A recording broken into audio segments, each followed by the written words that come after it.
ابن ہے، یہ کہنا فلاں ابن فلاں، تو یہ بنیا عربی زبان میں بیٹے کو کہتے ہیں. آپ نے کہا حضرت ابراہیم علیہ السلام نے حضرت اسماعیل علیہ السلام سے کیا کہا؟ یا بنیا، اے میرے بیٹے، انی ارا فی المنام، پس میں نے، آپ نے عرض کیا کہ میں نے خواب دیکھا ہے کہ انی اذبحک، کہ میں تمہیں اللہ کے راستے میں قربان کر رہا ہوں، ذبح کر رہا ہوں.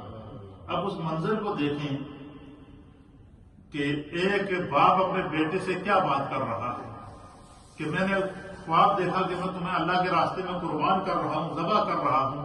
اللہ اکبر. بیٹے کو دیکھیے، جو بیٹا بھی ابراہیم علیہ السلام کا بیٹا تھا، اور اس وقت جو بات آپ سنیں گے آپ کا ایمان تازہ ہو جائے گا. میں نے پھر جب یہ بات پڑھی تو میں نے اس پر غور کیا، پھر میں نے اس پر ریسرچ کی، کچھ علماء سے رابطہ کیا کہ یہ ریسرچ کی جائے، یہ پتہ کیجیے کہ جب حضرت اسماعیل علیہ السلام کو قربانی کے لیے لے کر گئے تو اس وقت آپ کی عمر کیا تھی.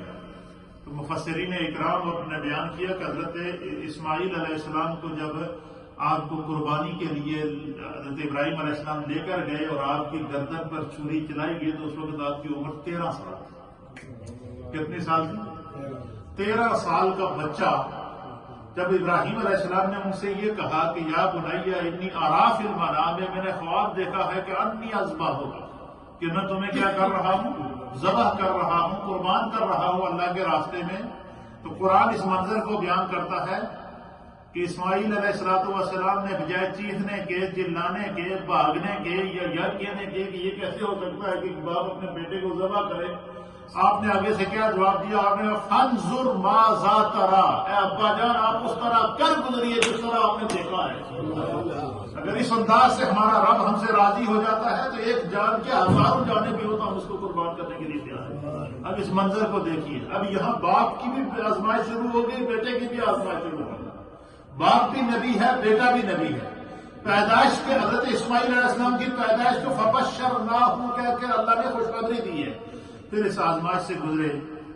قرآن اس منظر کو بیان کرتا ہے. پھر انہوں نے کہا کہ انشاءاللہ آپ مجھے صبر کرنے والوں میں سے پائیں گے.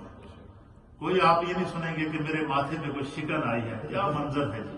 پھر قرآن اس منظر کو بیان کرتا ہے فلما اسلم وتلہ للجبین، سو دونوں نے سر تسلیم خم کر دیا.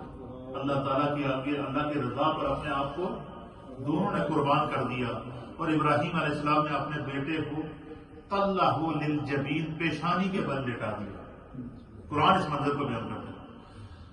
پھر کیا تھا کہ جس وقت ابراہیم علیہ السلام نے حضرت اسماعیل علیہ السلام کو لٹا دیا، پاؤں باندھ دیے، اپنی آنکھوں پر بھی پٹی رکھ دی، اسماعیل علیہ السلام کی آنکھوں پر بھی پٹی چڑھا دی، اور چھری ہاتھ میں لے کر جب جیسے ہی آپ کی گردن کے، آپ کی گلے کے اوپر چھری کو رکھا، قرآن حکیم فرقان مجید اس منظر کو بیان کرتا ہے.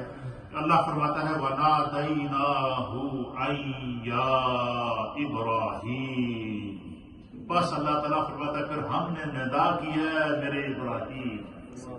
تو خدا کی طرف سے ندا آئی کہ اے میرے ابراہیم قد صدقت الرؤیا، تو نے اپنا خواب سچ کر دیا.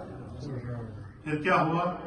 انا كذلك نجزي المحسنين، کہ ہم نیکی کرنے والوں کو ایسا ہی صلہ دیتے ہیں. پھر کیا صلہ دیا؟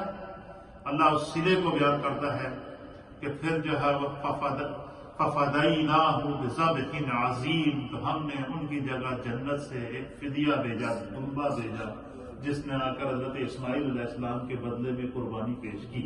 تو یہاں اسماعیل علیہ السلام کا چونکہ ذکر آیا ہے کہ حضرت ابراہیم علیہ السلام کے پہلے بیٹے تھے حضرت اسماعیل علیہ السلام. 16 سال کی عمر میں ابراہیم علیہ السلام خود آگ میں جا رہے ہیں، رب راضی ہو جائے. 13 سال کی عمر میں حضرت اسماعیل علیہ السلام اپنے آپ کو چھری کے نیچے رکھ رہے ہیں، آرزو کیا رب راضی ہو جائے. کیا خوبصورت منظر ہے. آپ اس منظر کو دیکھیں. اور پھر آگے جا کر اللہ تعالیٰ جو ہے مزید اس کی جو ہے وہ آپ کی عظمت کو بیان کرتے ہوئے رب کریم فرماتا ہے وَتَرَكْنَا عَلَيْهِ فِي الْآخِرِينَ، فرمایا کہ ہم نے بعد میں آنے والوں کے لیے ان کا ذکر باقی رکھا. اب اس آزمائش سے گزرنے کے بعد پھر اس کا انعام اللہ تعالیٰ نے حضرت ابراہیم علیہ السلام کو کیا دیا. اب آپ سنیں گے آپ کا ایمان تازہ ہو جائے. دیکھیں ابراہیم علیہ السلام ان تمام آزمائشوں سے گزرنے کے بعد جب خداوند قدوس نے آپ پر کرم اور فضل کے دروازے کھولے تو پھر کیا ہوا؟ ابراہیم علیہ السلام کی زندگی کی ایک ایک عادات کو اللہ تعالیٰ نے قیامت تک کے لیے انسانیت کے لیے نمونہ بنا دیا۔ اب مجھے بتائیں کہ جب ہم حج کرنے کے لیے جاتے ہیں، حج میں ہم کیا کرتے ہیں؟